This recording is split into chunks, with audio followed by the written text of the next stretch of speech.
Hello everyone and welcome to today's webinar, Laboratory Medicine in the Management of COVID-19.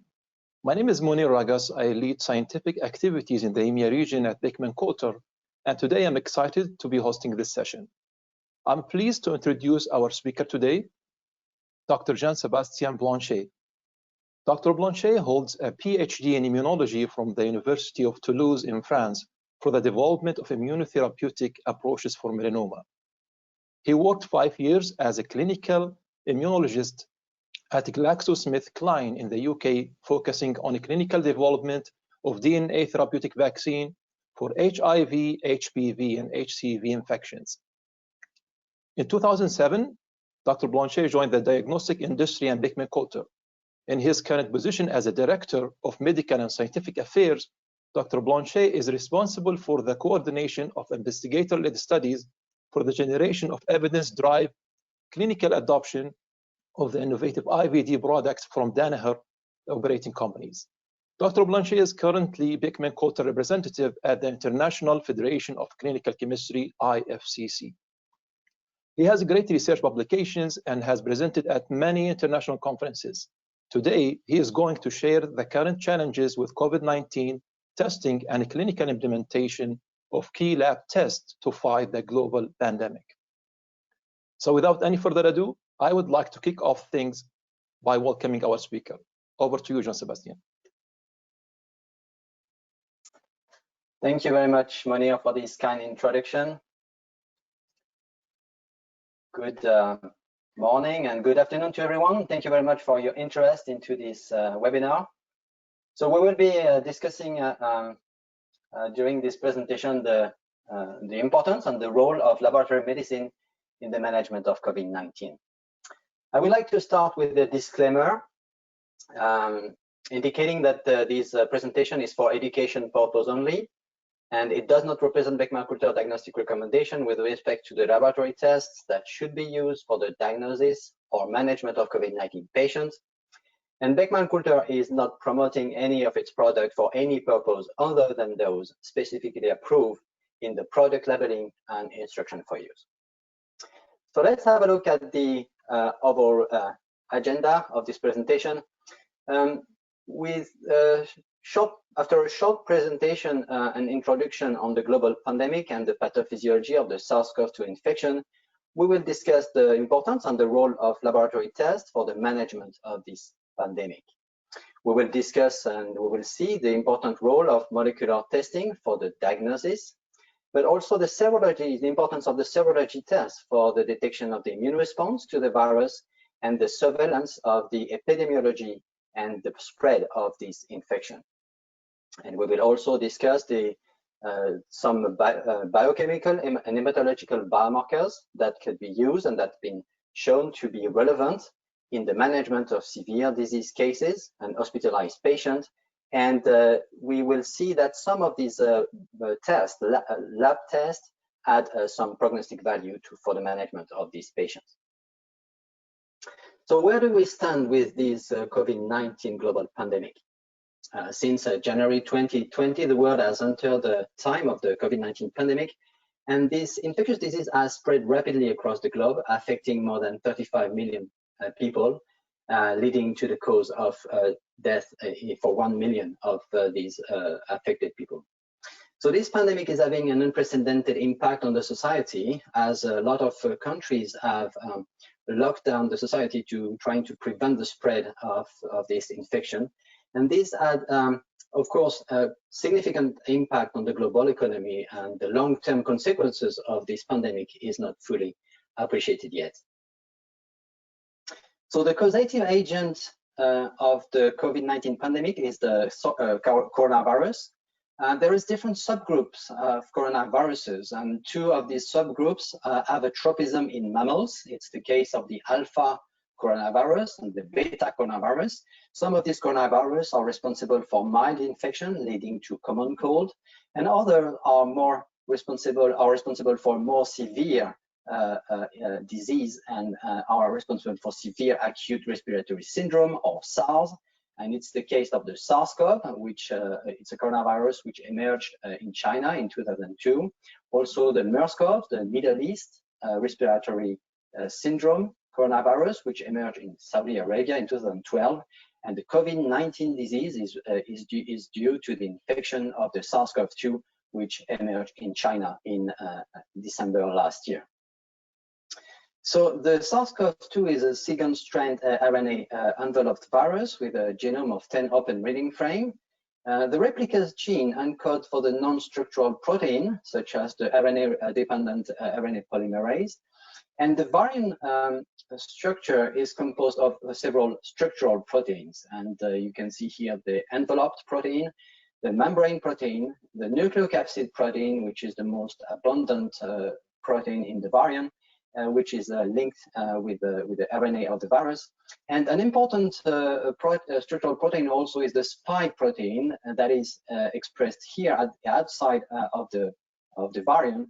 And this is important because this is the protein that is used for the virus to enter the cells by binding its receptor at the surface of the human cells, the angiotensin converting enzyme 2. So now let's have a look at the pathophysiology of the SARS-CoV-2 infection. 91% of people affected by the COVID disease are asymptomatic or mildly symptomatic, and 14% of infected people will develop severe symptoms. And in some cases, in 5% of infected people, there will be a severe acute respiratory syndrome that will in fact affect them with a critically, and they will end up in an intensive care unit. The initial symptoms of the COVID-19 are consistent with a respiratory tract viral infection, including a fever, cough, fatigue, anorexia, shortness of breath, or muscle pain.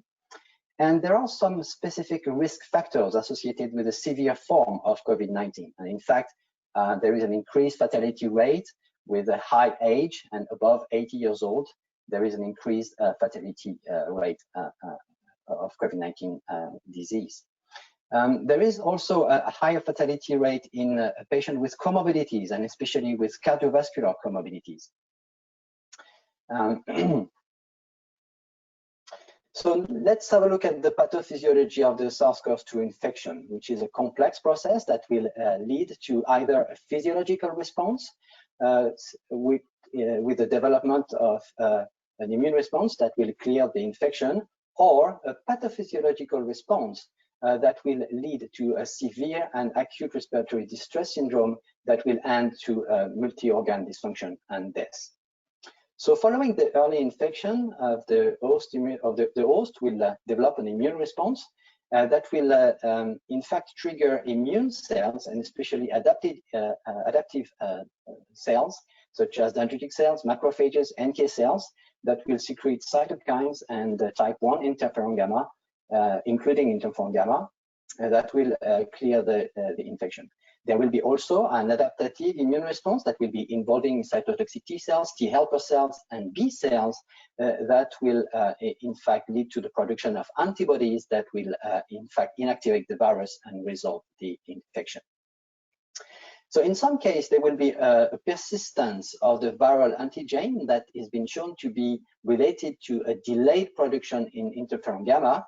And this persistence of the virus will trigger a systemic pathological response that will, in fact, have an excessive infiltration of immune cells and a massive secretion of pro-inflammatory cytokines, leading to a dysregulated hyperinflammation and an acute respiratory syndrome with extrapulmonary organ dysfunction and ultimately shock. So the progression of the pathophysiological response to the SARS-CoV-2 infection is reflected by the gradation of the symptoms, severity of the disease progression. And from no to mild symptoms, in case of a physiological response, there will be a gradation of the symptoms toward more severe symptoms with localized to the pulmonary phase at the beginning, but that will evolve toward more systemic symptoms with the systemic inflammatory response that will lead to multi-organ failure. There are several laboratory tests that will provide key information for the diagnosis of the infection with the detection of the viral RNA. But also there will be a lot of tests that will be reflecting the progression of the disease. And there is, in fact, some tests that will be predictive of the clinical evolution of the SARS-CoV-2 infection.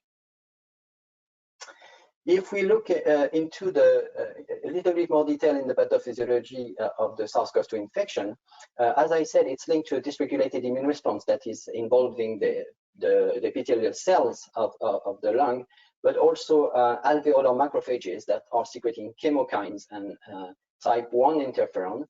And the delay in this production of type 1 interferon will, in fact, result a delay in the viral antigen clearance and will trigger an dysfunctional immune response with excessive infiltration of monocyte and macrophages and a widespread hyperinflammation leading to pulmonary edema and multi-organ damage.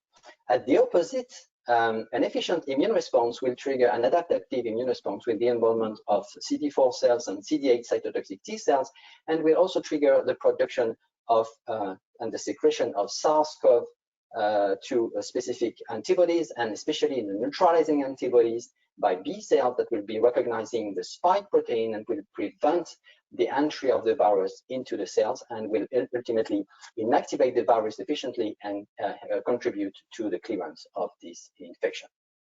So it's important to recognize the importance of this neutralizing antibody. Now let's move on and explore the role and the importance of laboratory medicine in the management of the COVID-19 pandemic. So laboratory testing is essential to demonstrate the exposure to the virus in the early phase of the infection and establish the diagnosis of the COVID-19 with the detection of the viral RNA that in symptomatic or asymptomatic patient or cases. But laboratory medicine is also important for the management of the disease itself in case of severe symptoms, for the staging, prognostication, and therapeutic intervention monitoring. And various tests have been demonstrated their relevance in this stage, and some of these tests have also demonstrated some prognostic value. Laboratory testing is also critical for the pandemic management and epidemiologic surveillance to follow the spread of the infection in the population and to support the containment measure at the population level. In this regard, molecular tests are important to detect the current exposure to the SARS-CoV-2, but the serology testing may be also important as they will detect antibody response against the SARS-CoV-2 infection and may be reflecting a past exposure to the virus. So different laboratory tests are used at the different stage of infection. For the diagnosis of the presence of the virus, this will be done by identification of the viral RNA that will be done with molecular testing using a nucleic acid amplification test. But the presence of the virus can also be detected using the presence of the viral protein, and in that case, antigen viral test will be could be also of interest. And in these two tests, we'll be using a nasopharyngeal or saliva specimen. For the management of the COVID infection and disease and infection in general, a serology test will be detecting the antibodies that are produced following the development of the immune response, and these tests could be qualitative or quantitative or semi-quantitative, and are detecting different subtypes of immunoglobulins. And serology tests are usually immunoassays using lateral flow or chemiluminescence immunoassay or ELISA, and they are using serum or whole blood as a sample type. And finally, for the monitoring of the severe cases, various laboratory tests will be used for the monitoring of physiological functions that may be affected by this hyperinflammation situation that is triggered by the SARS-CoV-2 infection. So there are several of these assays that have been shown to have some relevance in disease severity assessment, and some of them may have some prognostic value to predict patient outcome. Now, the quick spread of the SARS-CoV-2 infection puts a lot of pressure for the rapid development of laboratory tests that can be commercially available for the management of the pandemic. And this need for the fast development of SARS-CoV-2 assay posed several technical challenges for the selection of the appropriate target genes for molecular assays, the appropriate target antigen for the serology assays, and which type of immunoglobulin should be, which subtype of immunoglobulin should be the most appropriate to detect. What is the importance of detecting the neutralizing antibodies, and what is the relevance of qualitative versus quantitative assays, and what are the minimal analytical requirements. And several challenges also emerge from the clinical validation as well. And international organizations have defined the minimal target product profile in terms of clinical sensitivity and specificity for efficient test to manage the pandemic. The assessment of the possible cross-reactivity to other seasonal coronavirus responsible for common cold was also important to consider in order to avoid false positive test results. And also it was important to ensure an appropriate clinical sensitivity to avoid false negative test results. And so the collection of positive and the definition of positive clinical sample is also something to consider carefully. For example, for serology test, what could be considered as a positive sample? Shall we consider the time to PCR positivity, or the time to onset of symptoms, or even the disease severity criteria? So these are important consideration to define a positive samples in order to have a good clinical validation, especially regarding sensitivity of the assays. The fast development of the SARS-CoV-2 assays had regulatory and quality implications, and strong international collaboration at the beginning of the pandemic was essential for the identification of the viral genome sequence and the rapid adoption and development of molecular tests that would be useful for the diagnosis. And this was really rapidly, there was rapidly shared protocols between different international institutions. In order to allow a widespread of COVID-19 testing, what is important is to have commercially available assays that will be rapidly available. And in fact, this in this situation, regulatory agencies had to adapt their product authorization process in order to fit this requirement. And for example, the FDA set up these emergency use authorization with a specific recommendation to speed up the commercialization of the COVID-19 related assays. So obviously, speed should not compromise quality in laboratory medicine, and in some countries decided that the released assay and commercial assays had to demonstrate their performance with a national reference lab. And also it was important to set up some external quality assessment program to ensure a good quality and good comparability of COVID assays and COVID assays results. So finally, what was also important was related to the fact that some clinical and scientific societies, such as the CDC, the WHO, and the IFCC, issued a recommendation for the best use and interpretation of laboratory tests in the COVID-19 based on the different publication and evidence that emerged following the appearance of this new disease. So for the diagnosis of COVID-19 disease, the presence of the virus has to be detected, and the test recommended for that is the molecular test. But we will see that the viral antigen test may also have a role to play for the diagnosis of COVID-19.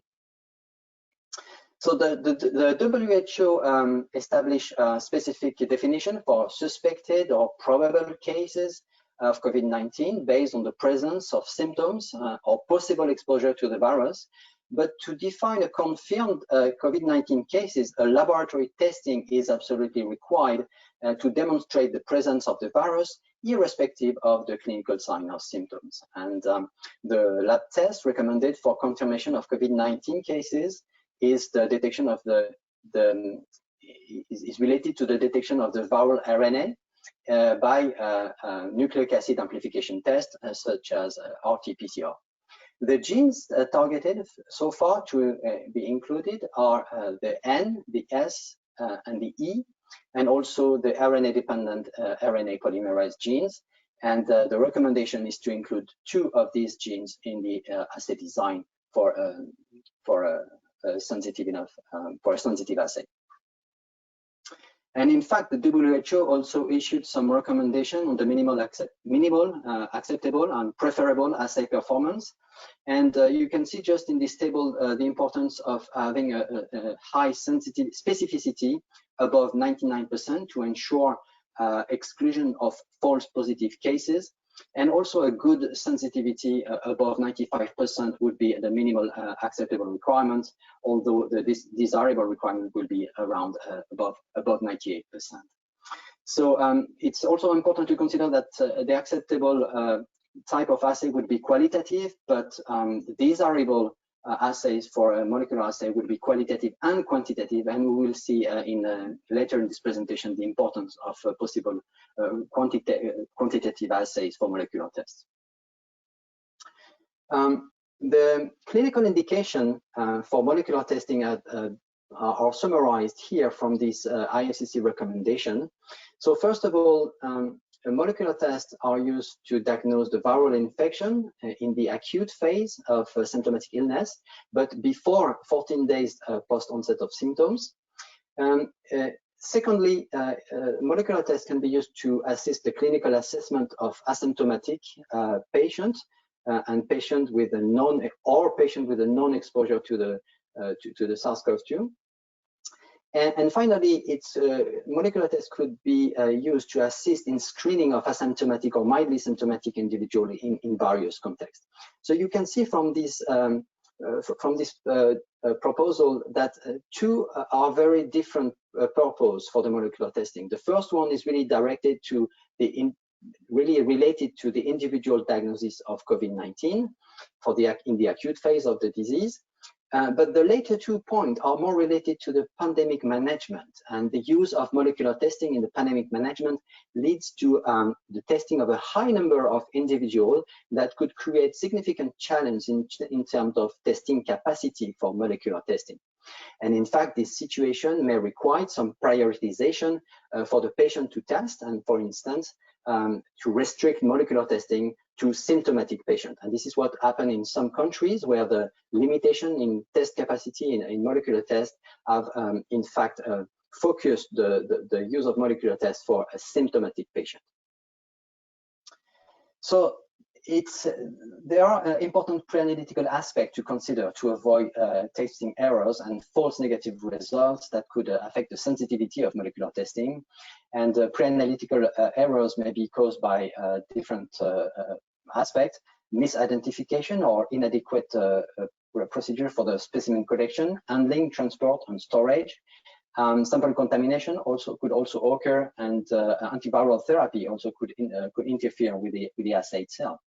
There is also analytical aspect that also has to be considered, such as testing outside the diagnostic windows that can lead to false negative results when the viral load has not reached the RT-PCR threshold for detection just after the infection, when the viral load is not high enough, or just after the viral clearance, that could lead to false negative results, and this is defining RT-PCR diagnostic windows.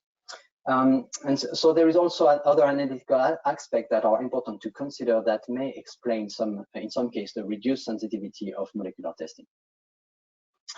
The PCR positivity rate will also depend on the sample type and the timing of the sample collection. And as you can see here from this data, the percent of SARS-CoV-2 positive PCR will decrease with time to onset of symptoms. So this is related to the clearance of the infection with time and the disappearance of the viral RNA. So this makes the PCR testing not appropriate after 14 days post onset of symptoms, as it may result false negative cases where PCR is negative despite the exposure to the virus. The sample type is also influencing the PCR positivity, and although nasopharyngeal swab are the sample type recommended, you can see here with the blue bar that the sputum samples systematically raise a higher PCR positivity rate compared to oral or nasopharyngeal swabs. So this observation, which has been confirmed in other studies, indicate that saliva may be a better sample type and sample type of choice because, first of all, it raised a higher positivity rate for the PCR, but also it may facilitate sample collection compared to oral and nasopharyngeal swab. So for the diagnosis, a molecular test will demonstrate with a high sensitivity the presence of the viral RNA. But for pandemic management, one key question is to determine if an individual is not only positive for the presence of the virus, but also if this individual is contagious, in order to decide for efficient measure of social isolation, for example. And in molecular RT-PCR assays, the cycle threshold is inversely correlated with the viral load. So the more RNA present in the sample, the less number of amplification cycles will be required for a positive detection. And as you can see here from this graph, the viral load is decreasing with the time to onset of symptoms due to the clearance of the virus and the resolution of the infection. And this decrease in viral load is reflected by an increase in the cycle threshold required to get a positive test. But the viral load is also directly correlated with the infectiousness. And in fact, a certain level of viral load is required to have a positive infectious samples, as shown in this graph here, where the majority of samples with a threshold above 30 did not lead to a positive culture. And this is also summarized in these two graphs, demonstrating that a culture positive decrease with the viral load, and also the culture positivity decrease with time to onset of symptoms. So in other words, a positive PCR samples do not necessarily mean an infectious samples if the viral load is below a certain level. So this important leads to a controversy around the use of highly sensitive molecular tests for the pandemic management and quarantine decision, as it may detect some positive cases that may be not contagious. And in fact, less sensitivity assay, such as the viral antigen detection test, may be of interest in the screening and pandemic management. The viral antigen test detect proteins and not RNA anymore. They are detecting the nucleocapsid protein or the spike protein with a lateral flow or automated chemiluminescent immunoassays. And the viral antigen have been authorized for the screening, for the use in diagnostic and screening in asymptomatic patient or symptomatic patient. And you can see here the minimal acceptable clinical performance of these tests, which are slightly lower in terms of sensitivity compared to a molecular test. And such tests may be, but they still need a very high specificity to avoid false positive test results. But such tests may be very useful for the identification of the presence of the virus in a high viral load and identification of contagious case, and may be beneficial for the population-based screening and pandemic management. So if a positive results with an antigen test will be identified, this will be identifying certainly a positive case with a high viral load. Negative test result with an antigen test may have to be confirmed with a high sensitivity RT-PCR molecular test. So, however, as you can see on this box plot here, in some cases may be considered false negative with an antigen test when you compare these results with a molecular test that are more sensitive. But they may be below this infectiousness threshold and may be considered actually negative relative to the contagiousness of the samples. So this, so that's the main benefit of this viral antigen test.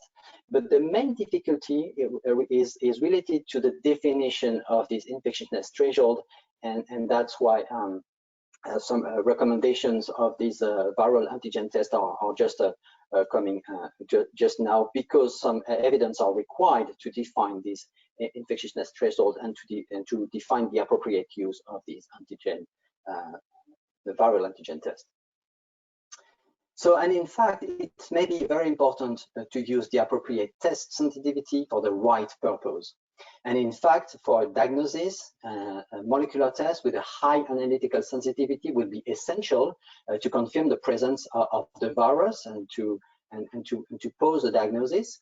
But when it comes to screening at the population-based level for surveillance, that will in fact direct containment decision, it may be important to consider maybe a viral antigen test with a slightly lower analytical sensitivity, but that will estimate in fact the infectiousness and maybe more appropriate for pandemic management, and especially regarding asymptomatic cases.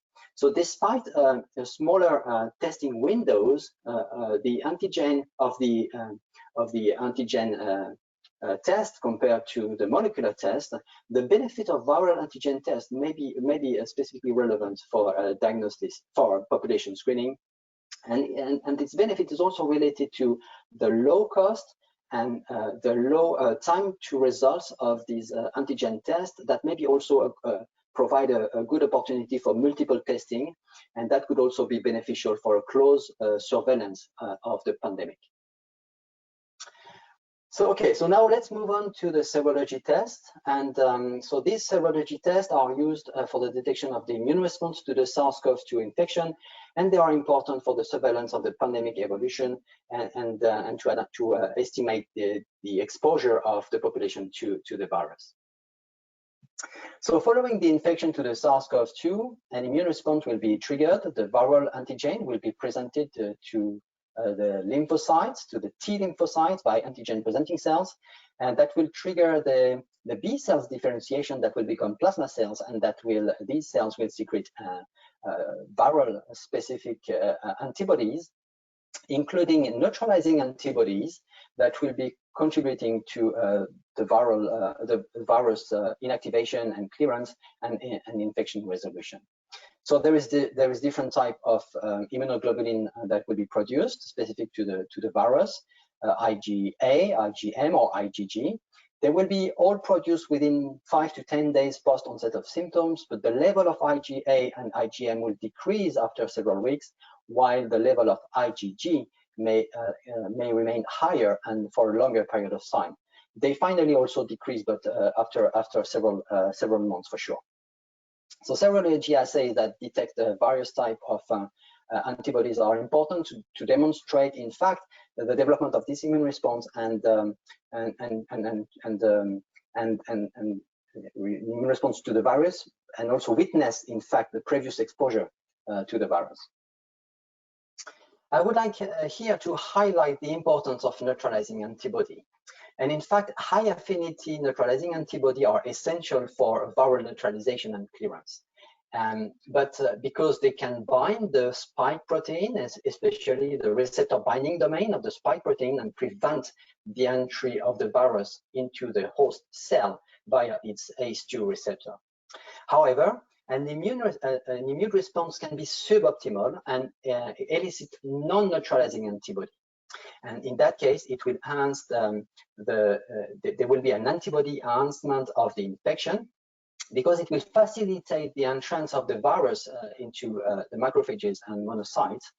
And in the worst case scenario, there will be an antibody-mediated immune enhancement and worsening of the disease, because in fact, with the interaction with the Fc receptor of these non-neutralizing antibodies, then there might be an activation of the macrophages and maybe a production of pro-inflammatory cytokines that will in fact worsen the disease itself. So this type of phenomenon have been already demonstrated quite well for the SARS-CoV infection, and maybe present in the SARS-CoV-2 infection. Neutralizing antibodies are important, and they recognize the spike protein and especially the receptor binding domain, and they may be essential for vaccine and convalescent plasma therapy efficacy, as they may contribute to the virus neutralization and infection clearance. So serology assays testing assess the immune response to the viral exposure, so a past infection for asymptomatic patient or a patient that recovered from the infection. The serology assays detect antibodies against the SARS-CoV-2 nucleocapsid or the S protein or the S1 receptor binding domain antigen, as I was mentioning previously, which are important for the neutralization antibody. The serology testing is not appropriate for the diagnosis of COVID because, as I showed you, as I told you, the antibody will emerge several days after the infection and the onset of symptoms. And there are different types of serology assays that can be that are available. Rapid point of care test using lateral flow that are qualitative. ELISA or chemiluminescence automated immunoassays that can be qualitative but also quantitative, and that will provide results within 30 minutes. And finally, it's important to mention this neutralizing assay, which are designed in fact to detect virus-specific neutralization antibody that are really important to identify, but these type of tests are obviously labor intensive as they require cellular culture. So this is an example of the sensitivity and specificity of an automated chemiluminescent immunoassays detecting the SARS-CoV-2 IgG S1 RBD domain. In fact, it's the Access, the Beckman Coulter Access SARS-CoV-2 IgG assay. And so you have here the sensitivity that is reported. You can see the clinical sensitivity, and you can see that it depends on the time to PCR positivity. And for samples with between 0 to 6 days of post-PCR positivity, then the sensitivity will be 90%, which is already good, but it's not maximum. And only after 14 days, the sensitivity will be above 99%. And this is reflecting the time required for the immune response to develop and the antibodies to be produced against the antibody against the virus to be produced, and therefore, oops, sorry.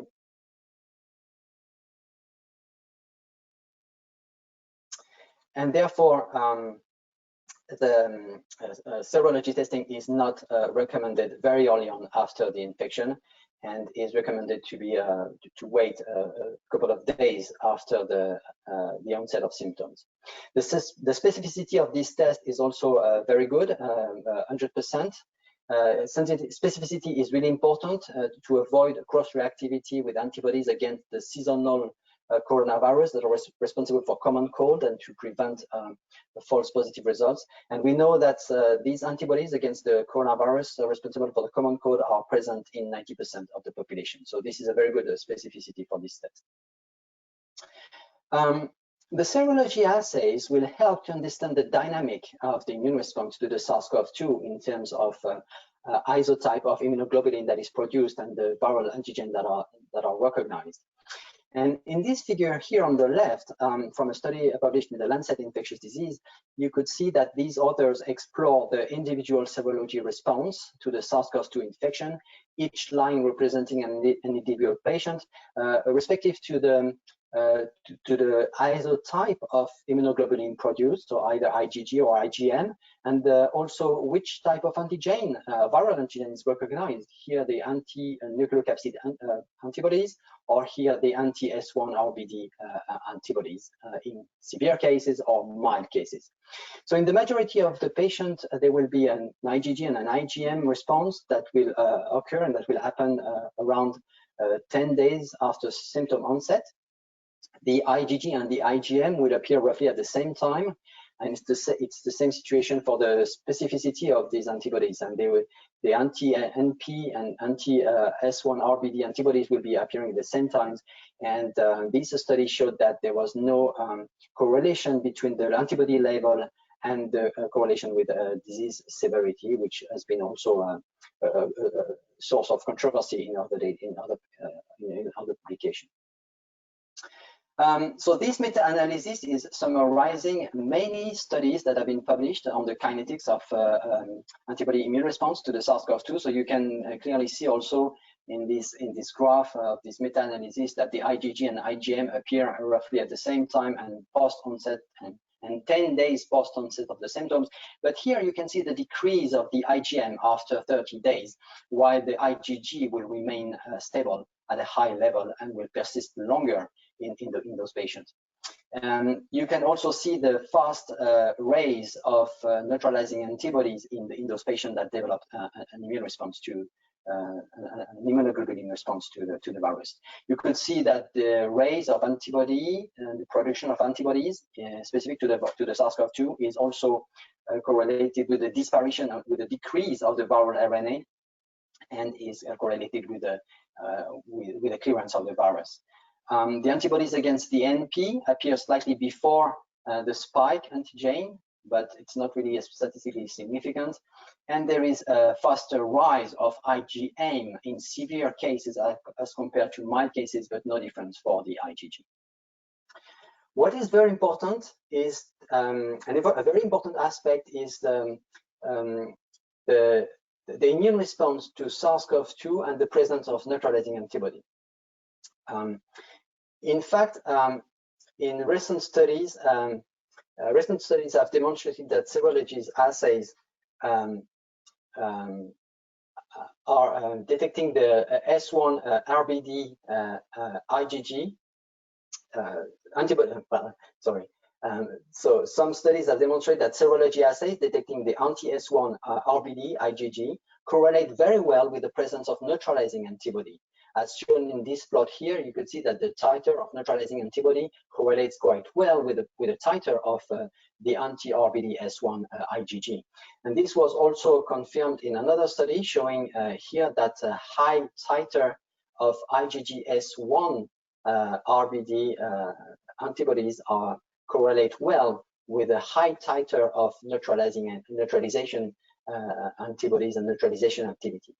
So there is a good correlation between the anti-S1 RBD assays and the presence of neutralization antibody, which is not exactly true. There is a less good correlation, a lower correlation with anti-nucleocapsid assay, for example. So these observations have important implication for the use of these S1 RBD serology assay for the plasma selection for the selection of convalescent plasma that may be used in plasma therapy, because it's been shown that the transfer of plasma with high level of neutralizing antibody of convalescent patients was beneficial for severely sick patients, and resulting some positive outcome in these plasma transfer therapy.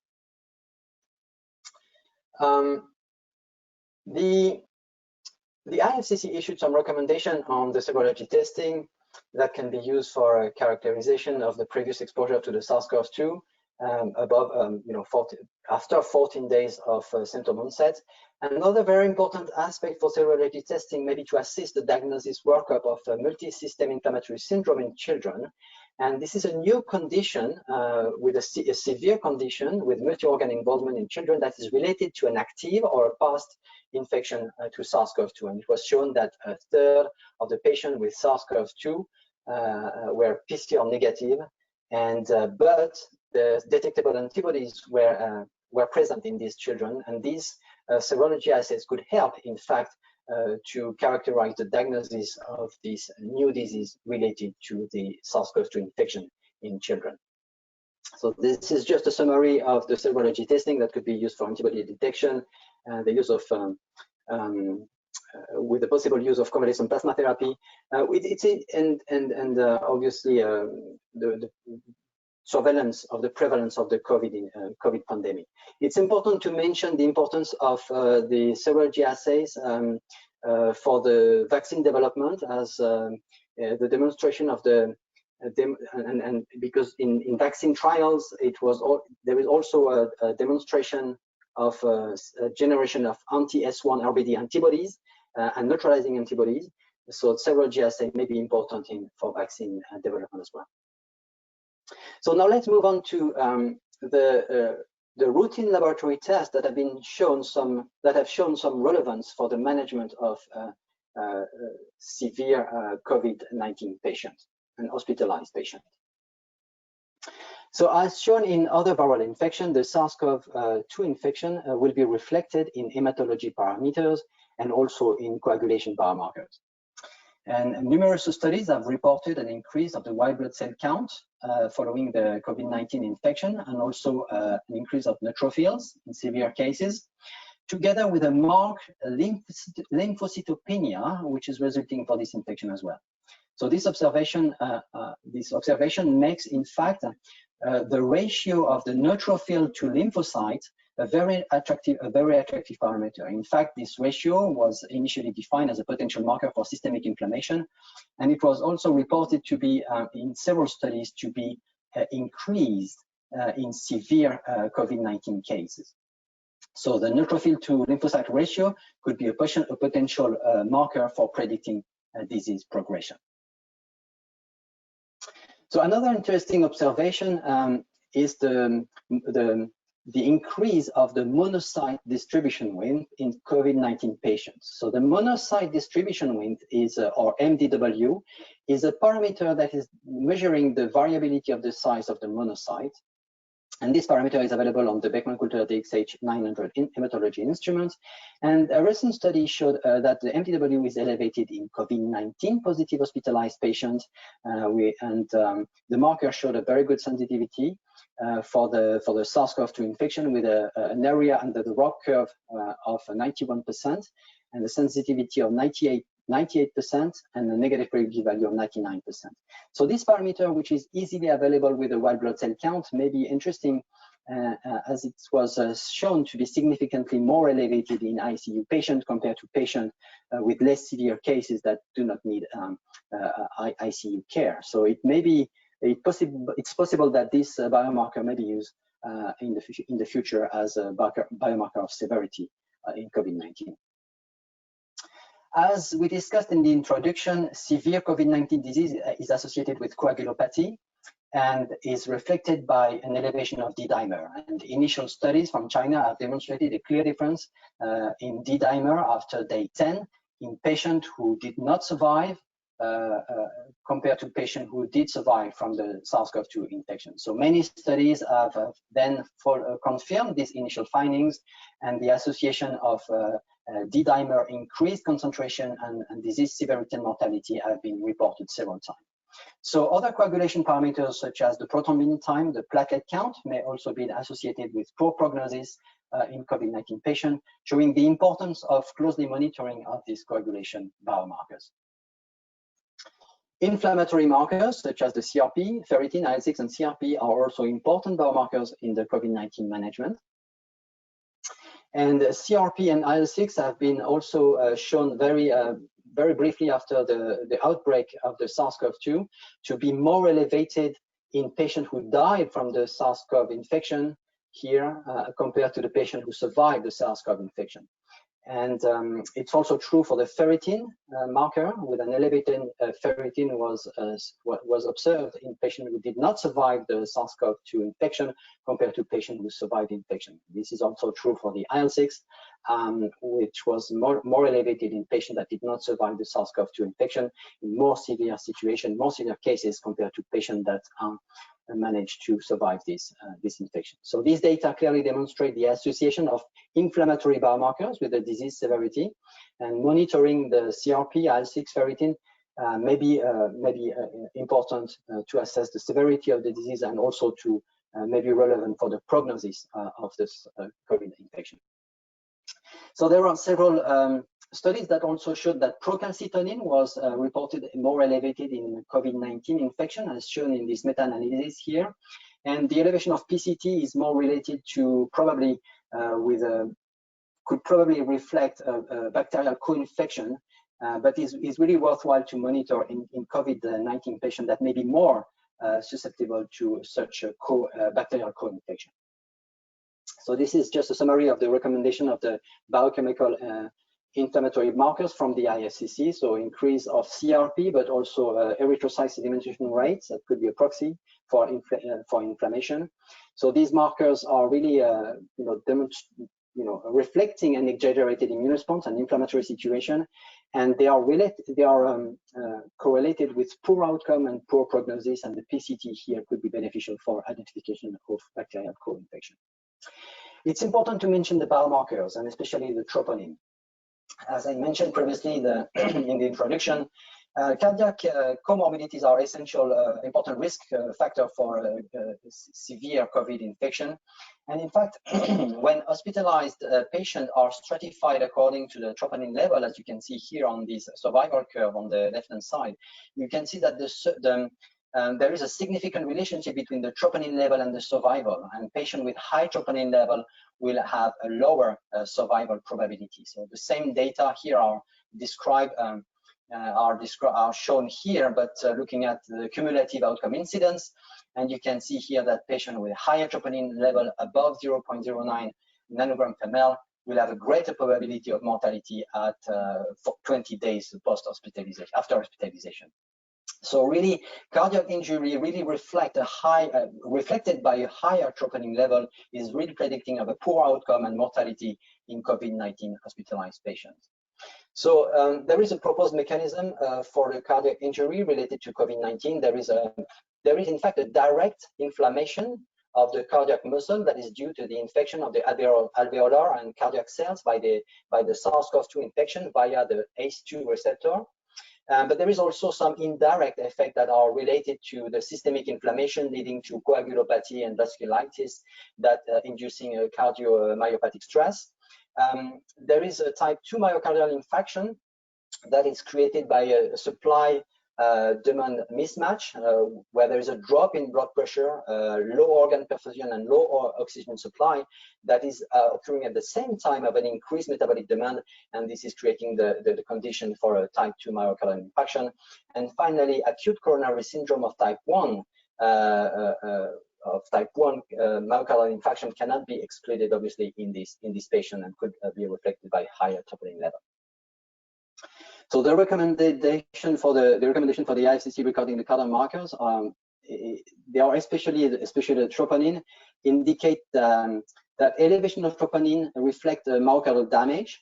And in the context of COVID, it's important to consider other pathogenic mechanisms than atherosclerotic plaque rupture.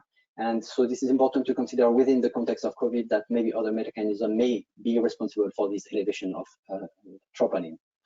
And the measurement of cardiac troponin may be part of the disease severity assessment.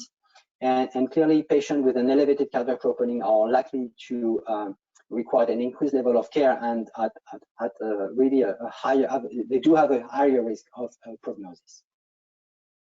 So this is just a summary of the laboratory test, of the routine laboratory tests that have been shown some relevance in the COVID-19 management and the management of severity of this patient.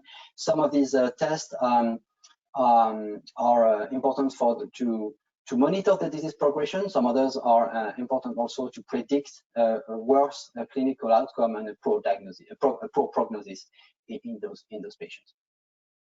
So I just would like to finish this presentation with some concluding remarks. I think it's fair to say that the global pandemic has highlighted the critical role of laboratory medicine and diagnostic technology in the control of these infectious disease and in this pandemic. And the laboratory tests for the diagnosis and for the surveillance of the spread of the SARS-CoV-2 infection are absolutely key for the COVID pandemic management. And you also seen in this presentation that some laboratory tests, some routine laboratory tests have been used for the management and risk stratification of severe COVID cases. But it's really important to highlight the fact that these tests should never be interpreted in isolation and always be considered in the context of the clinical presentation. And a good example of this point was the example of the troponin that should always be interpreted in the context of the clinical presentation. So just finally to conclude, laboratory medicine provides key information for the optimal decision making by the clinicians, but you also seen that in this presentation that it also provides relevant information for decision for healthcare professional and policy makers that could design the best possible response to this pandemic. So I think I will finish here, and I will thank you very much for your attention, and I may take a few questions that you may have. Well, thank you so much, Dr. Blanchet, for this great presentation. It was very informative. And now with the remaining time, let's go ahead and take some questions. And of course, if we do not get to any question during today's webinar, we will make sure to follow up afterward. So the first question here is, with more than 150 COVID-19 vaccines in development across the world, how would we predict the effectiveness of a vaccine candidate? Yes, actually, there is 146 vaccine candidates that are currently under research, and there is 36 candidates under clinical development. Some of them are in late phase of clinical development, in phase 3. So there is a lot of different candidates. There is RNA encapsulated candidates. There is recombinant adenovirus candidates. But what is common to them is that they are using the S protein as the key antigen to be used by this vaccine, and to target an immune response to against this spike protein. And the reason for that, as I explained, is that because they might be the generation of neutralizing antibody that will, in fact, inactivate the virus, and maybe contributing to the immunity following the vaccination. So obviously, to monitor the immune response and during the clinical validation of these vaccine candidates, there is assays that are used to detect the presence of immunoglobulin, so IgG, and especially they are using IgG specifically against the S1-RBD domain, because one of the reasons is because there is this correlation with the presence of neutralizing antibody with a high titer of IgG S1-RBD. Also, they are using obviously some neutralizing assays to ensure that the presence of this neutralizing antibody. So really, this aspect around the generation of antibodies against the S1-RBD is essential, because this is an essential component of the vaccine candidate. Great, thank you. The second question here, it says, do you recommend using rapid point of care testing in basic labs in order to increase detection of positive cases while providing healthcare service in diabetes center? Yeah, this is a very good question. I do not recommend anything, because I'm not part of a scientific clinical or scientific societies. I'm a member of IVD manufacturers, so I do not want to make any recommendations. But as I explained in this presentation, there is some good reason to believe that there is a role to play for these antigen test and rapid test, because they could be used to better manage the detection of contagious cases, and they may be used more rapidly, maybe more rapidly available. They may be cheaper, and they may be done more frequently. So there is some significant benefit of the antigen test. We know that there is some tests that have been FDA approved recently, and there is some recommendation, for example, in France from the French healthcare authorities that there is an authorization to use this type of test. Now, the precise modalities of the use of this antigen test has to be confirmed with more data, I believe, and more publication and recommendations by international societies. Great. We have another question here. It says, you've mentioned Beckman-Coulter access IgG. So are there any studies on the relationship between Beckman-Coulter anti-S antibodies and virus neutralization? Absolutely. In fact, in my presentation, when there is this slide looking at the relationship between the neutralizing antibody and the IgG S1-RBD, in fact, the diagram on the right-hand side is using actually the Access IgG assay. So there is one publication. We do have also some data, internal data, showing a very good correlation between samples containing high level of neutralizing antibody and detection with the IgG, with the Access IgG assay. So there will be some more publication around this aspect, but it seems from the initial data that we do have a relatively good correlation between the high titer of the Assays IgG S1-RBD assay and the presence of high level of neutralizing antibody. Okay, excellent. Probably we have maybe more minute to take one more question. So the question says, is the total antibody testing reliable, and what the significance of a total antibody testing? The total antibody testing is relevant because it combines the emergence of IgG and IgM at, in the same test, and it's been shown that in a third of the patient there will be, first of all, the emergence of the IgG, and second will emerge the IgM. In another third of the patient, it will be the opposite. So the IgM will emerge first, and the IgG will emerge second. And in some case, in the last third of the patient, both will be appearing at the same time. So when you are using a total Ig assay, you will be detecting both. So you will be detecting as soon as there is any of these antibodies that will arise, that will appear. So either IgG or IgM. Now, if you are using an IgG, obviously you will be detecting only the appearance of the IgG, and if some IgM appears earlier, then you may not see that. But however, you've seen that from the meta-analysis data, the time of appearance of IgG and IgM are very close together, and there is not really a significant difference between these two.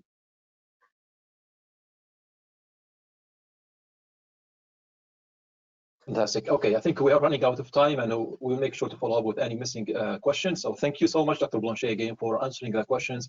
It was a pleasure to have you today. And thank you all for taking time out and being here today. We hope you have learned and enjoyed this presentation. Please stay safe, everyone, and have a great day. Thank you very much. Have a good day. Bye-bye. Bye-bye.